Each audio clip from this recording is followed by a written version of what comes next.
Pinakakasuhan ng isang mambabata si Customs Director Niel Estrella. Kaugnay pa rin po yan ang mahigit 6 na bilyong shabu shipment na naipuslit galing pong China.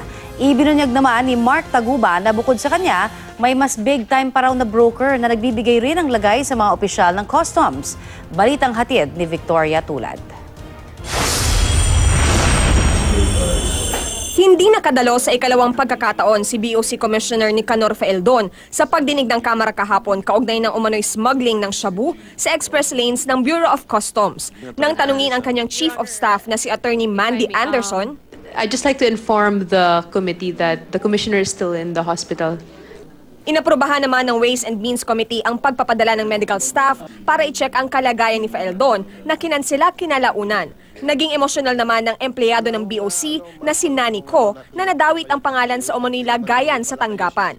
Pero pinabulaanan ng customs broker na si Mark Taguba na si Ko ang tinatawag niyang Tita Nani na kumukolekta ng tara sa BOC.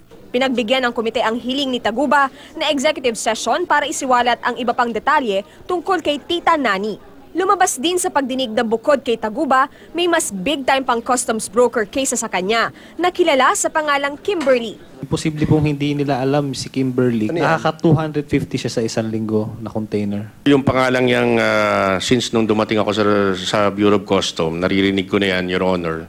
At sinasabi nga nila, Your Honor, na broker din, Your Honor. But his name is not in our system. Ginisa rin sa hearing si BOC Director Neil Estrella. Si Congressman Jericho Nograles, irerekomendang kasuhan si Estrella kaugnay ng 6.4 billion shabu shipment. Hindi na raw kasi nito trabaho ang ginawang drug operation sa Valenzuela. You are a government official riding in a car of a suspected drug lord. That's collusion. You really think we're that stupid?